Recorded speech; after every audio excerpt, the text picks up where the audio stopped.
Banyak orang yang meyakini jika Indonesia dijajah Belanda selama 3,5 abad, alias 350 tahun. Akan tetapi, anggapan jika penjajahan yang dilakukan Belanda tak selama itu. Pendapat itu datang dari 3 orang sejarawan, yaitu Dr. Lili Suratminto, dosen dari Universitas Indonesia. Pendapat kedua datang dari Dr. Sri Margana, dosen dari Universitas Gadjah Mada, dan yang terakhir datang dari Gigi Resing, seorang ahli hukum internasional yang berdarah Belanda Indonesia. Dr. Lili Suratminto percaya bahwa setiap daerah punya cerita unik sendiri saat dijajah. Misalnya di beberapa tempat, orang-orang bisa jadi lebih aktif beradaptasi atau bahkan melawan, sementara di tempat lain situasinya bisa berbeda sama sekali.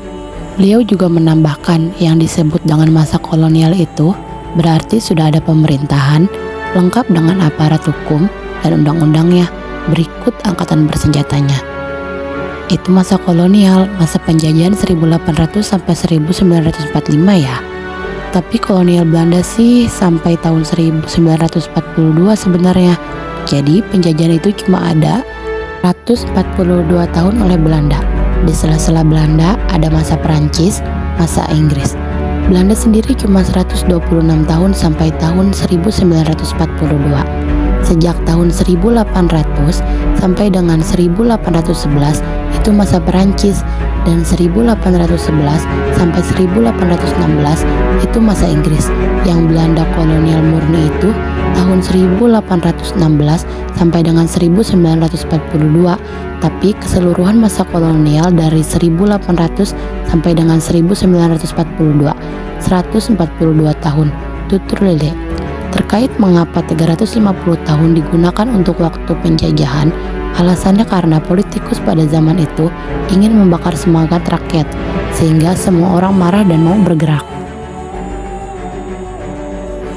Dari Dr. Sri Margana menjelaskan waktu penjajahan Belanda di Indonesia bisa dihitung ketika VOC dinyatakan bangkrut dan diambil alih oleh pemerintahan Belanda di tahun 1800. Dengan demikian, penjajahan Belanda di Indonesia itu hanya berjalan sekitar 44 tahun. Begitu kata Dr. Sri Margana.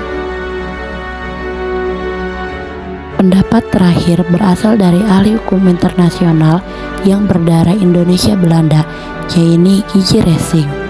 Ia mengatakan bila Indonesia dijajah Belanda selama 350 tahun dan dihitung mundur dari tahun 1945, artinya Indonesia dijajah Belanda mulai dari tahun 1595. Sedangkan tahun 1596, Cornelis Dahoutman baru pertama kali mendarat di Banten, dan dalam catatan sejarah, Dahoutman adalah orang Belanda yang pertama kali menginjakan kaki di Nusantara. Sejarah kedatangan bangsa Belanda ke Indonesia awalnya dilatar belakangi tujuan untuk mencari rempah-rempah. Kapal-kapal bangsa Belanda pertama kali masuk perairan kepulauan Indonesia pada abad ke-16 tahun 1596 Masehi. Berpuluh-puluh tahun setelah kedatangan Portugis dan Spanyol, sebagaimana dua bangsa Eropa terakhir, kedatangan kapal bangsa Belanda ke Nusantara semula dilatar belakangi tujuan untuk mencari rempah. Karena oleh orang Eropa, rempah-rempah digunakan sebagai bahan-bahan obat-obatan, parfum, bumbu masakan, alat ritual agama, dan yang terpenting adalah pengawet makanan. Fungsi pengawet makanan sangat dibutuhkan karena orang Eropa bisa menyembelih semua binatang ternak ketika musim dingin tiba. Jika tidak, ternak akan mati karena suhu dingin. Daging hasil penyembelihan massal tersebut meski diawetkan untuk memengaruhi kebutuhan selama musim dingin, dan rempah sangat dibutuhkan untuk itu.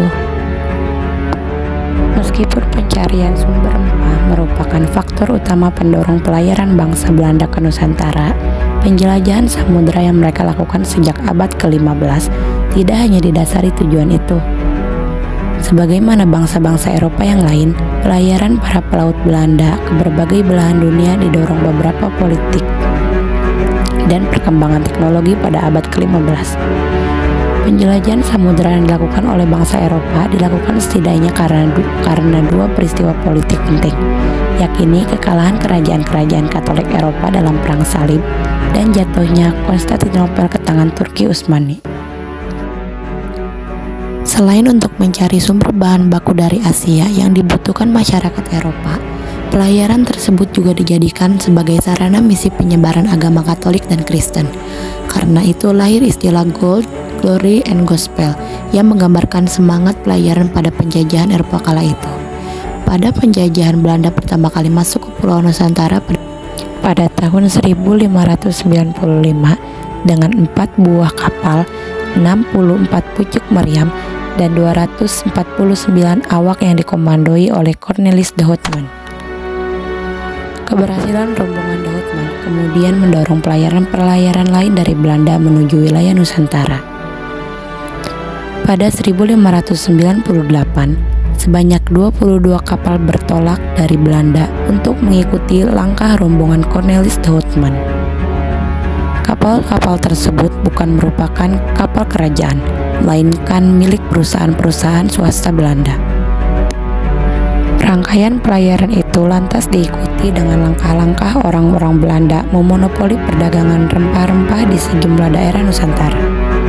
Untuk mengurangi dampak persaingan tersebut, pada 1602 dibentuklah VOC sebagai Perserikatan Dagang Belanda. Lewat VOC, perdagangan dagang swasta bersatu dan menghilangkan persaingan sesama pedagang Belanda.